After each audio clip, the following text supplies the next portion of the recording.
नमस्कार साथियों, आज हम बात करेंगे अनुच्छेद 16।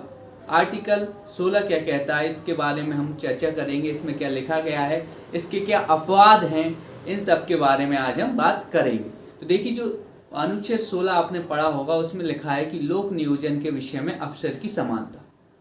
ठीक है, तो लोक नियोजन के विषय में अफसर की समता, ये लिखा गया है अनुच्छेद 16 में। इसका मतलब क्या होता है कि कोई भी व्यक्ति जो रोजगार चाहता है, उसके प्रति किसी भी प्रकार का भेदभाव नहीं किया जाएगा।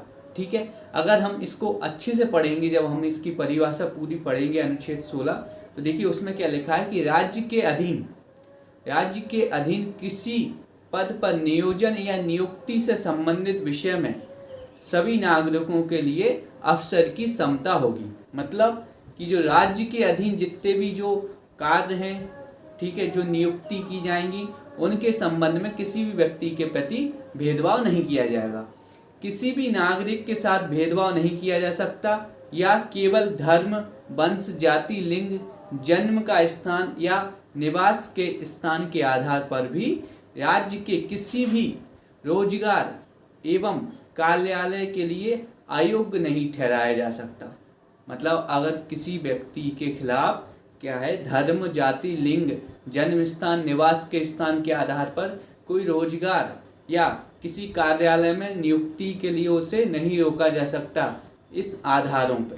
ठीक है, कि अगर कोई व्यक्ति, मानी चलिए किसी अलग अलग धर्म के लोग हैं, तो आप उनमें से ऐसा नहीं कर सकते पर्टिकुलर एक धर्म के व्यक्ति को उसमें जगह देंगे उसकी धर्म के आधार पर। समझे, अगर कोई व्यक्ति किसी अलग वंश का है, कोई अलग वंश का है, 3-4 वंश के लोग हैं और उन्हें एक जगह निकली है, एक नियुक्ति देनी है, तो आप बाकी 3 जो व्यक्ति खड़े हैं उनको इस आधार पर नहीं हटा सकते कि उनका वंश दूसरा है और इसका वंश दूसरा है।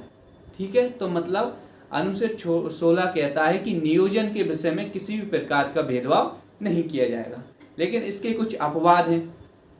इसके अपवादों की बात की जाए तो इसके 4 अपवाद हैं। पहला है कि संसद किसी विशेष रोजगार के लिए निवास की शर्त आरोपित कर सकती है। मतलब जो संसद है, ये क्या किसी रोजगार के लिए निवास की शर्त क्या कर सकती है, आरोपित कर सकती है। इसका उदाहरण था कि सार्वजनिक रोजगार अधिनियम 1957, जो सार्वजनिक रोजगार अधिनियम था जो 1957 था, उसको लागू किया गया था, लेकिन कुछ समय पश्चात ही 1974 में इसे समाप्त कर दिया गया। ठीक है, और अभी अगर प्रेजेंट में देखा जाए तो केवल 2 राज्यों में अभी भी ये क्या अधिनियम लागू है। तो वो कौन कौन से, वो हैं आंध्र प्रदेश और तेलंगाना। इन 2 राज्यों में अभी भी सार्वजनिक रोजगार अधिनियम 1957 अभी भी लागू है।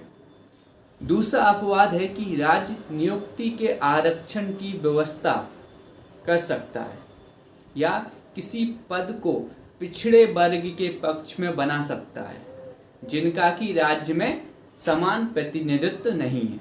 मतलब जो राज्य है, यह क्या कर सकता है, कोई ऐसा पद जो वहाँ जो पिछड़े लोग हैं उनके पक्ष में बना सकता है कि इसमें वही लोगों की नियुक्ति होगी।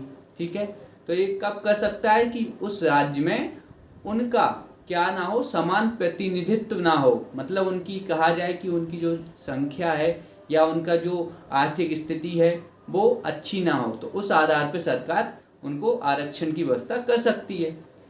और तीसरा अपवाद है कि विधि के तहत किसी संस्था या इसके कार्यकारी परिषद के सदस्य या किसी की धार्मिक आधार पर आरक्षण व्यवस्था की जा सकती है। ये तीसरा अपवाद है। चौथा अपवाद है कि सरकार को यह अधिकार है कि वह आर्थिक रूप से कमजोर वर्गों के लिए नियुक्ति अथवा पदों पर उनके लिए 10% आरक्षण का प्रावधान भी कर सकती है। अब आपके माइंड में एक सवाल आ रहा होगा कि इसमें भी आरक्षण की बात कही जा रही है और जो अनुच्छेद हमने 15 पढ़ा था उसमें भी आरक्षण की बात की गई थी। लेकिन अगर हम गौर से इसको पढ़ेंगे तो पता चलेगा कि जो आर्टिकल 15 है उसमें जो आरक्षण की व्यवस्था की गई है वो शैक्षणिक संस्थानों, मतलब जो कॉलेजेस हैं, आईआईटी हैं, आईआईएम हैं, विश्वविद्यालय हैं, इनमें जो आरक्षण किया गया वो है। किसमें, आर्टिकल 15 में। लेकिन आर्टिकल 16 में अगर एक शब्द में बात की जाए तो जो नौकरियां मिलती हैं, जो जॉब मिलती हैं, ठीक है, उनके बारे में आरक्षण दिया हुआ है।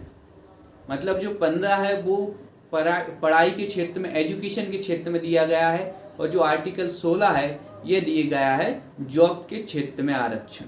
तो यहाँ पर जो अनुच्छेद 16 है एक कंप्लीट होता है, और अगले वीडियो में मिलते हैं अनुच्छेद 17 के साथ।